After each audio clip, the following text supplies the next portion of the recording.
Good evening, I'm Taylor Thomas with the CTV News Update. A man and a woman were killed in a shooting this morning at an Oxon Hill grocery store. Police say they responded to a giant in the 20th block of Audrey Lane around 10:25 a.m. for the report of a shooting. When they arrived, officers found a man and a woman shot with gunshot wounds, that is. According to authorities, gunfire erupted when a security guard approached a theft suspect. The adult female was inside the grocery store attempting to commit a theft. At that time, she was approached by the adult male security guard. During this encounter, the adult female removed a handgun from her backpack and began firing rounds at the security guard, causing the security guard to return fire. As a result of this, both have died of their injuries. Anyone with information is asked to contact Crime Solvers at 1-866-411-TIPS or using the P3 TIPS app. Bring the new FBI headquarters to Prince George's. That's the message coming from Maryland leaders today. County Executive Angela Alsobrooks joined federal and local lawmakers to state their case on why the new FBI building should be located in Prince George's. 2 of the 3 locations under consideration are in Greenbelt and Landover. Leaders say the 2 county sites meet the criteria that the General Services Administration has put forward. Our sites are clear winners when it comes to transit, sustainability, and cost. And an added benefit, our sites also help promote equity across our region. So we ask, why then is the GSA suddenly changing the rules of the game in the 11th hour? The facility would bring quality public sector jobs to Black communities and an influx of customers to local Black-owned small businesses.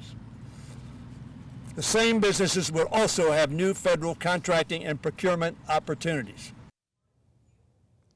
The other site that is being considered is in Springfield, Virginia.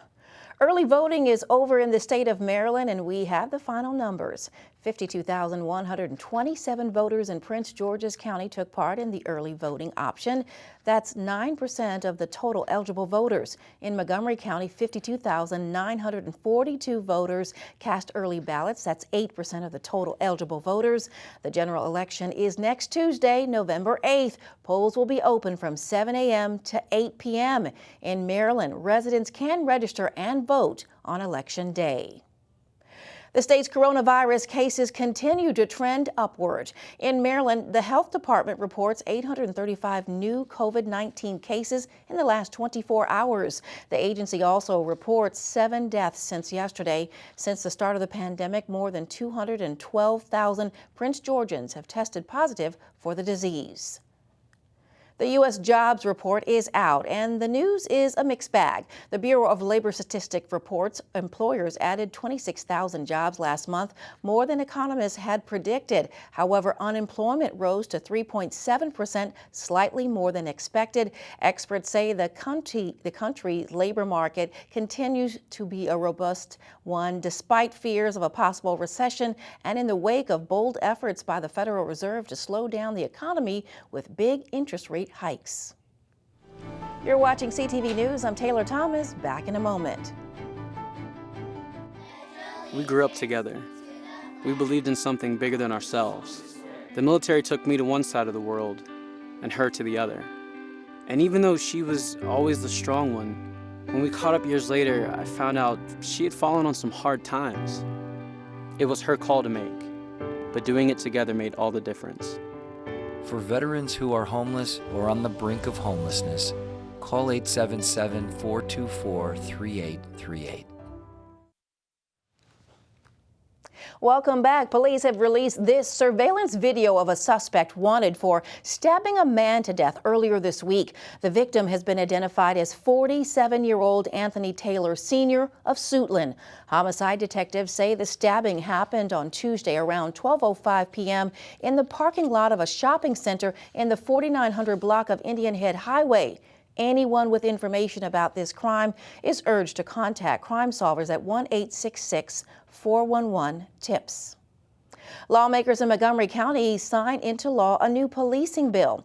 This afternoon, Council Member Will Jawando, Montgomery County Executive Mark Elrich, and the Montgomery County Police Department held a press conference for the signing of Bill 1721, the Community Informed Police Training Act. This legislation creates a partnership with MCPD and educational partners like Montgomery College to create a police cadet recruitment and training program that is diverse and culturally sensitive. The bill was passed unanimously last month by the Montgomery County Council. He spent the last 5 years working in education policy in Congress, the U.S. Department of Education, and at a nonprofit organization. Now, Chicago native and former teacher Jonathan Briggs wants to become the next District 2 member on the Prince George's School Board. We need thoughtful solutions to close the equity gap, to close the achievement gap that has been existing for far too long. And we need leaders who understand those things. And I felt that I was best positioned, having been in the classroom, worked in education policy, and also being really integral in, addressing some significant gaps in our education system broadly, that, I'd love to bring that to the Prince George's County School Board as a school board member. Briggs says he's not in favor of the current school board hybrid system. He says an all-elected board will bring more accountability and the public will see better outcomes. There's a host of ways Prince George's residents can celebrate and learn more about Indigenous people. During Native American Heritage Month this November, the county library system is holding a series of events over the next couple of weeks and is even offering a website and mobile app with a guide to historical Indigenous sites. This afternoon, adults got a chance to color using Native American imagery, including wampum and dreamcatcher coloring pages. This month we will be having different kinds of Native American programming, celebrating Indigenous peoples and Native American heritage and culture. We'll be having programs related to STEM, story time, arts, as well as different kind of programming related to languages and more. And so we hope that people visit the variety of programs that we have available for all ages. To view online resources or see events related to Native American Heritage Month, log on to pgcmls.info/heritage. The Community Garden Program at Largo International High School continues to flourish under the direction of Kevin Alsop. Nearly a dozen students are members of the club, and now, with fall upon us and the growing season over, for the most part anyway, the students have started preparing for the spring and summer. We're always looking ahead to the next season. We believe in preparing it for the next season. And so what we're going to do today is we're going to show different methods of preparing raised beds for the winter season, as well as preparing them for spring. We'll have more on the Community Garden Program on Monday, plus tips for people tending their own home gardens. Well, a record $1.6 billion is now in the pot. The winner of the next Powerball drawing could get a prize few have ever seen. CTV's Gina Barty is standing by with more. Well, Taylor, I have some of my Lucky Charms on, and I am wearing one of my favorite colors, hoping this might all bring me a little good luck. As you mentioned early, the jackpot for the Powerball is up to a whopping $1.6 billion. And I'm here at one of the Maryland lottery sites where customers have been streaming in all day, hoping they won the golden ticket. You brought the Powerball ticket. What would be some of the first things you would do with the money? Some of the first things are going to be some really ignorant, inappropriate things like buy cars and, go shopping spree. But I'm also going to buy a home and invest in business as well. Entrepreneurship is very important, and saving some of that money as well. Last night I was looking at this off-road, self-contained van, you can live and sleep in with all the bells and whistles, $2 million. It was ridiculous. I'd buy one of those and then I'd just go have a lot of fun. And then I'd donate a bunch of money, and then I don't know what I'd do after that. If I were to win $1.6 billion, I would take care of a lot of people, actually. I really would. I would take care of a lot of people. Some family, some friends, definitely donate to some charities. And then just invest in my daughters. I would, yep. Now I got my lucky tickets. If you take the cash option value, you can walk home with over $700 million, and that's before taxes. And that's not a bad chunk of change. Gina Barti in Lanham, back to you in the studio. Thanks, Gina. Again, the next drawing takes place tomorrow at 10:59 p.m. The odds, by the way, of winning the Powerball is 1 in 292 million.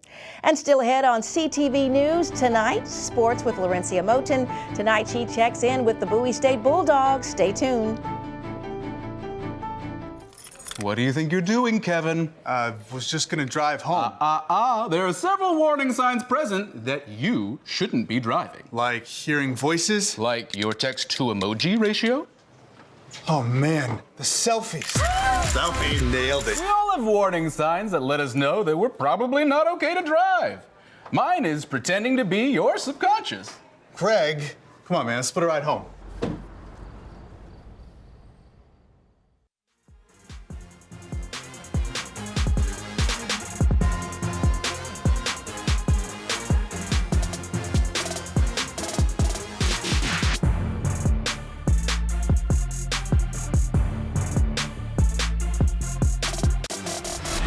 Tomorrow, the Bowie State football team celebrates their seniors in a battle against Lincoln University. Now, although this season had its ups and downs, this Bulldogs team plans to send their seniors off the right way. Coming into this season, Bowie State football had won 4 of the last CIAA conference championships and had not lost 2 consecutive home games in almost a decade. But with the coaching change came many obstacles that followed.